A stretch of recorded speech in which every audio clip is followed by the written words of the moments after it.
Alright, hello, greetings, and welcome everyone to this interruption in your regularly scheduled CES coverage. This video in particular is to address a comment and exercise in not having all the information. This video will also function as a de facto news video in the meantime.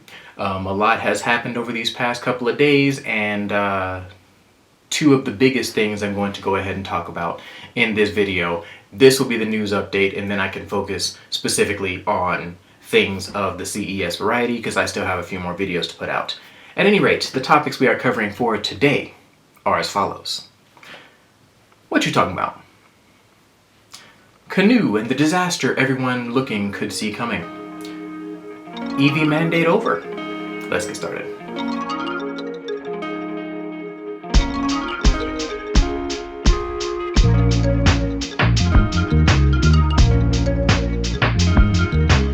Alright everybody, the first thing we're going to talk about today, I'm going to read this comment, or rather, at least I'm going to read the relevant portions of this comment and kind of debunk them. That relevant portion, and then, the math part I'm not going to delve into because the math is actually premised on an incorrect assumption. So here we go. This comment says, "Hey Ninja, bad news." Ninja's a weird nickname. Don't do that. Please don't do that. Aptera Owners Club put out a video in morning 10th January at CES. McCammon says he is first non-Aptera person to have a test drive. Battery percentage is clearly on screen as 76% at end of test drive. Late afternoon drive the Lightning post-test drive same day. Screen shows 62% battery left.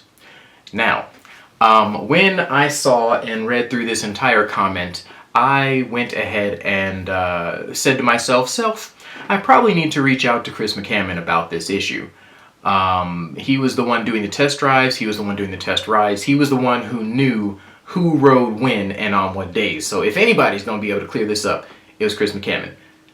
I went to my email application to set up an email for Chris McCammon, and what do you know? Chris McCammon already had an email in my inbox. This is a Ninjaneer channel first, guys. The first time I've ever been put into the loop of a conversation that was relevant to Aptera. It is wackadoo. I'm loving it.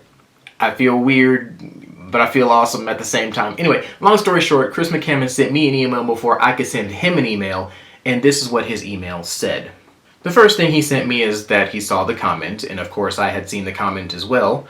I sent back to him, "Thank you, I was going to message you about this." And then I asked him which days these two respective folks rode in the Aptera because he said they were different days. He said, "I gave him the last public ride on the 9th before we headed to Area 15 for the after party." This is speaking specifically of Drive the Lightning's correspondent. "Steve was the first ride on the 7th. So the very first ride during the press days at CES. That was the first ride. He was the very first ride. So the very first ride versus the very last ride several days later. 7th, 8th, 9th. 3 days later. So, there's a lot to talk about there, but the very premise of this person's assertion was incorrect. So I don't even need to go into the math because it is not relevant to the fact that he didn't even have the right days for which these two people rode. Not to mention the fact that the time frame that I rode, I saw a battery percentage that was consistent with a very steady decline over the course of those 3 days. Like I said, it was very consistently going down little by little over the course of some days, but the first few days that they did rise, they actually made more back than what they put out of the vehicle as far as energy is concerned. The thing about this is the day that I rode and what I noticed for that location that they chose, it was shady basically from a little after noon on throughout the rest of the day. So they were able to make back most of what they had used for the entirety of the day up until the point where they started doing afternoon and later in the afternoon rides. It was harder to make things up because they were in the shadows. They were sitting in the shade. Early morning up till noon, like I said, was basically consistently sunny, and then from about noon until sunset there was this gigantic building. Well, it was a building, and then it was like a hotel, and then another couple of buildings that was blocking the sun coming down on Aptera almost completely.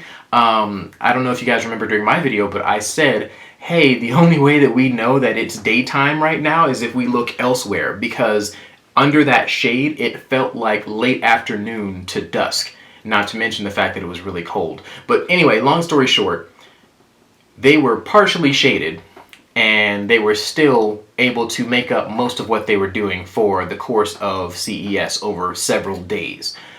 I'm not going to assume that they're going to have range numbers until they actually have range numbers. I'm not going to go into the math. I'm not going to speculate. I am not that guy in this case, because I like having data. I like building off of a composite of data and then giving you what I think that data means. Here, we barely have any data. We don't have enough to make assumptions, let alone assumptions about how much kilowatt hours per mile are happening here.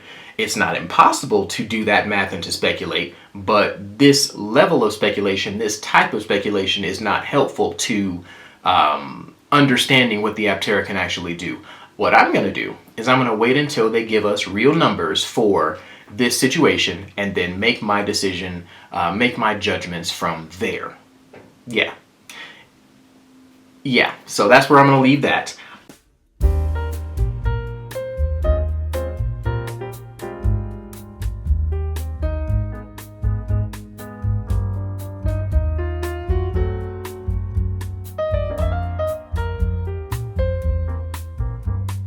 The next story that we're talking about today is the EV startup Canoo files for bankruptcy to cease operations, to the surprise of literally no one that was following the company.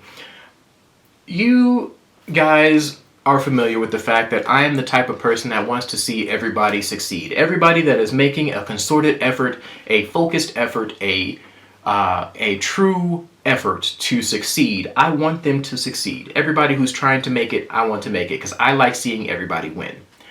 Canoo was a case where their effort was put into way too many directions. That's basically all I'm gonna say about that, mostly because the coverage is there to see. The financial statements, well, some of the financial statements are there to see. The leadership and the news about the leadership is there to see. Tayloseph did a fantastic video breaking down his thoughts on the collapse of Canoo, and I agree with just about everything he said there. So if you would like to see that video, I'm putting it down in the description, but Canoo has filed for bankruptcy. Basically, they said on Friday that it would file for Chapter 7 and cease operations effective immediately. The EV startup has been dealing with rapid cash burn and has struggled to raise additional funding amid uncertain demand for its microbus-inspired cargo vans. Yep, so yeah, that's as plain as it can get, man. They filed for bankruptcy because they couldn't raise money. They couldn't raise money because investors did not see the potential in the company and the fact that it was being pulled in too many different directions, and they needed so much money to get all this stuff done, too much money to get this stuff done, and they just stopped investing and they just ran out of money. Canoo ran out of money, and that's the end of that. So yeah, like I said, Tayloseph breaks it down better than I could, and I will leave that video for you guys to check out. Alrighty, so what's next for EVs as Trump moves to revoke Biden-era incentives? This is an Associated Press article. Basically, what's happened here is Donald Trump signed an executive order promising to eliminate what he, incorrectly by the way, labels the electric vehicle mandate. He is removing the EV tax credit as well as the goals that Biden set forth to make 50% of vehicles be electrified, or new vehicles sold be electrified by the year 2030, I believe it was. 2040, somewhere in there. In the future, he wanted 50% of new vehicle sales to be electric. And Trump said, no, we ain't gonna do that. So he's put out that executive order. Kind of breaking this down a little bit more, the language in the order and others issued by Trump on Monday indicate that he is likely to seek a repeal to the $7,500 tax credit for new EV purchases approved by Congress as part of Biden's landmark 2022 climate law, as well as rollback Biden-era Environmental Protection Agency rules to tighten limits on greenhouse gas emissions and other pollution from passenger and commercial vehicles. Trump's order Monday was reminiscent of actions taken during his first term in the White House when he rolled back vehicle emission standards set under Democratic President Barack Obama. In the order, he also put an immediate pause on billions of dollars in funding to allocate for EV charging stations appropriated through the climate law known as the Inflation Reduction Act and the Bipartisan Infrastructure Law. Biden set a goal of creating 500,000 such chargers by 2030. As of last year, there were 214 operational chargers in 12 states that have been funded through federal laws, with 24,800 projects underway across the country. So he basically just hamstringed potentially dozens, if not hundreds of jobs because he felt that the EV mandate wasn't working or whatever, or didn't make sense, even though there was no mandate to begin with. Technically speaking, this is a blow to EVs and EV charging in that companies are going to have to foot the full bill for being able to put out these electric charger vehicle charging stations and other things of that nature. They're going to have to fit that full bill, and it's going to take longer for them to hit profitability, blah, blah, blah. It is also going to make it possible for some companies, like not necessarily automotive companies, to use more greenhouse emitting things and do worse things to the planet and accelerate global warming faster, blah, blah, blah, all that kind of stuff.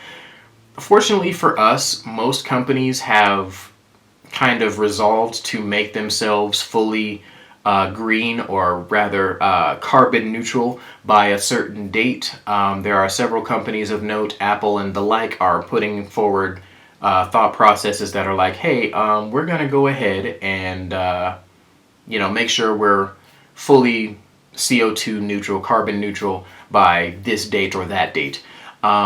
I don't know how this is going to affect that kind of stuff, whether or not they're going to say, hey, you know what, because we don't have to do this anymore, we're not going to do it, but it is what it is at this point. There's a lot of fighting that Congress can do, especially when it comes to the EV tax credit, because the EV tax credit was kind of put into the budget. All that Trump can do right now is pause it. He can't actually stop the $7,500. So he can pause it, put it to a vote, and if every single Republican votes in favor of ending the EV tax credit, then they might squeak by. We'll see how that goes. I am not well versed enough in how presidential mandates interact with Congress for me to be able to talk intelligently about that topic. But from what I understand, what has to happen now is they have to vote on it, and that vote will be what determines whether or not the EV tax credit actually goes away. That'll be it for this video. No suit today. I was going to put on a suit, but then I literally just got done working out and I didn't want to have to dry clean my suits immediately afterwards. So yeah, I'm not suited up, but I will be suited up next news video. Thank you guys so much for watching. The next video you will see will be related to CES, I promise. Thank you guys so much for watching. I am once more the engineer. Do the YouTubey things, and I'll catch you guys next time.